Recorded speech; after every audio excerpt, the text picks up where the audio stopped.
Good morning, Fodder fans. It's Raz, or should I say good evening? Good evening, Fodder fans. It's Raz calling from Cardiff as my normal situation place for me to do this voice of reason is.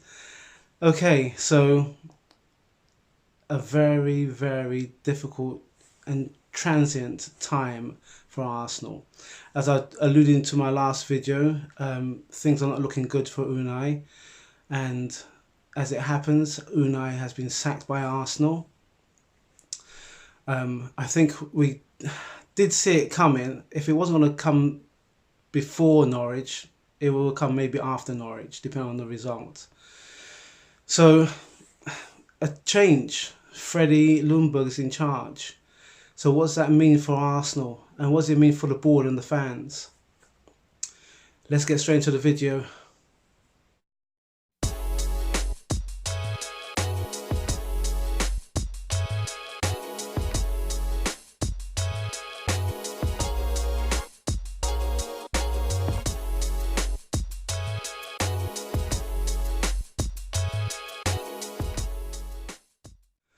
Okay, so as I mentioned, passionate Arsenal fan since '71, and I've seen a lot of changes, and some of them been good and some have been bad.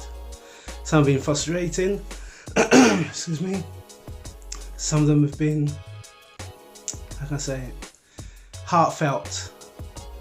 And here we are. We've got rid of our coach, UNAI. I do wish him all the best. It is never ever a personal attack, although sometimes I believe when we are very vocal in our minds and the way that we want to be, some things do get said, and sometimes it is as it is.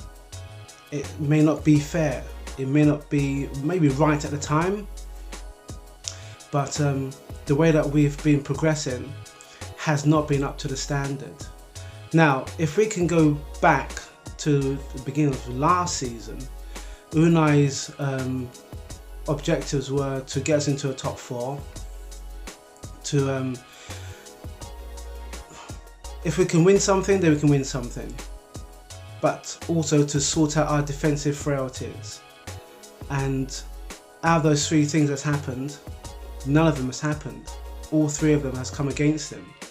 We are not in the top four at the moment in time. We haven't won a cup. For those who remember when it was at Baku, what the fiasco was there. And our defensive frailties are still defensive frailties. So how far do we have to allow things to get before we start acting? Now, my brother and I will always do have a heated, spirited conversation, and he is of the opinion that, you know, what happens if we do get rid of a manager or a coach? We're going to be like every other club, and unfortunately, yeah, at this moment in time we are, because we have not addressed some of the basic things. We have not got good enough players. Now, we've got some players that's in, but they're going to need time to bed in.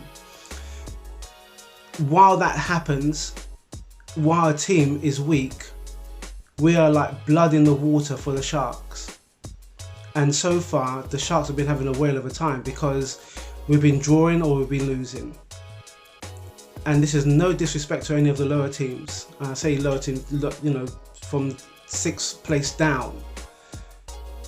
But when you have Sheffield United, when you have Southampton, when you have Wolves, when you have everybody else nicking points off us.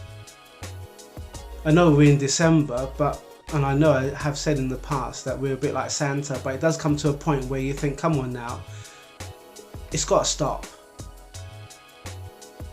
I believe that if we were a week into the international break rather than 2 weeks, with Mourinho hovering around, quite frankly, maybe Mourinho might be sitting in the chair instead of Freddie.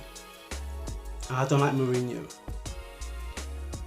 but at the end of the day, we need a coach, we need a manager, with direction, and them down the road so far have gained points. and we've just become that bit stagnant. Just one other thing.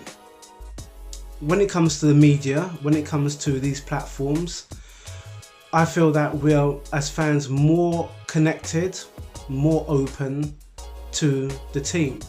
And whether the team wants to respond is no different to back in my day when you used to go to a match.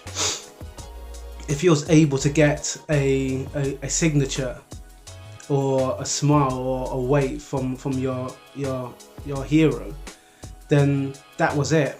You was like set for life. Alex would tell you about the time we met Pele, as well as what we did when we met Charlie George beginning of the year. So those kind of things were very just beyond the reach of most Arsenal fans, or most fans in any kind of sport. But now with social media, we are more connected, we are more able to give our opinions, positive or negative. And we feel that we have a right to do that because that platform is open. So I don't take to the radio station, one sporting radio station in particular, because they used to take the mickey out of us, and I've stopped listening to that radio station. I did hear Ray Parlour having a slight dig at one of the social media's leading leaders on YouTube. I won't tell you who it is, but I think you can guess. At the end of the day, we are here because we are fans. The players do come and go, but we are the only ones that stay constant with the team through these difficult periods, as well as through the triumph. The triumph. I was just watching Fever Pitch about the '89 match, because it just reminded me how important and how brilliant that match was, as well as what it did for us as Arsenal fans. You know, doing the impossible against Liverpool. And I've got a few Liverpool fans where I work, so I might just remind them that it was us who brought them down a peg or two. But that's what we do. That's how passionate we are. Now, on to the present. We drew against Norwich. Freddie's first match. What can I say? It's his first match. I think maybe we were caught in the headlights with the change. Freddie has been in that setup for a while. So Alex's argument would be the fact that Freddie knows the team inside out. So why didn't he put Pepe on?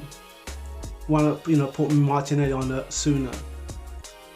Those are questions that we're not going to get answers to. But let's face it, it's a draw. The team came back twice. After, I believe that the first half we were pretty much dominating, but they scored against run of play. It's hard to judge a coach or a manager after one match. Now Alex would say, oh, okay, well, how long do you want Freddie to be in charge for? I wanted to get a manager now. Freddie is not ready yet. The team is pretty much just, I think, in a real street fight at this moment in time. We've got a match on Thursday against Brighton and we're at home, so maybe that might just sway the fans to just be a bit more patient. Maybe make the team, fight even more determined. But the board has to act, and we have to get a manager. Now, there's a lot of names flying around at the moment. Allegri, Benitez, Pochettino, Brendan Rodgers sounds like a rather interesting prospect. And I saw the response he gave after they beat Everton, Leicester beat Everton. And he said there is a clause in his contract. And I'm not sure if that's like a little teaser that he wants to come, or you have to pay big bucks. If we're a big team, if we're a big club, then we should act rather sharpish, because I don't want to think we're heading to free fall, but if we don't win our next set of matches, we could be heading to free fall. Okay. So, media aside, me aside. If you love what we do, if you love and you want to give comments, you know, press the notification button. I sometimes have some dancing guy dancing, you know, well, it's him in the corner of the screen. But if you like what we do, please subscribe. The way that our channel works is on a Monday we have the Arsenal fan comments. So Alex and Richard, I think it's usually about 5 after 5, they get your comments. So please, you know, keep on subscribing and tell us what, you know, what you think of the match and what you think of the channel. Then there's the voice of reason. That's me, voice of reason. Now I know a lot of people tend to point their fingers and have little digs, but you know what? It's my opinion. So I could blow a raspberry, but I don't think that'd be rather appropriate. If you've got an opinion, share it with me by all means. And on Friday we had Easy Talk Bite Size. Sometimes Alex says it's bite size, but sometimes with the panel and guests, it does go a bit longer than it goes into more mega size deal, because we've got so many of you guys contributing, giving comments, and also the guests have been amazing as well. We've got Indian IG, we had African Guna, we had Glenn, we've got James Rowe. Big up James Rowe, because you know I saw you on the other channel, and I think what you said about Chris Wilder as a possible potential manager is spot on. Yeah, that's us. So if you like what we do, please subscribe, press the notification button, and as the clouds are slightly breaking down here in Cardiff, maybe the clouds might be breaking off away from the Emirates, and maybe it's a new time for the Emirates, for the Arsenal to start getting back to winning ways. So I'm praying for a win. Don't want to draw, let's go for a win. Let's start getting ourselves sorted. And as I mentioned before, it's Raz from Cardiff. Thanks very much, and see you guys on the next video. This is Raz calling from the Emirates in the press media section for Fodder TV. Not breaking news, Emirates news.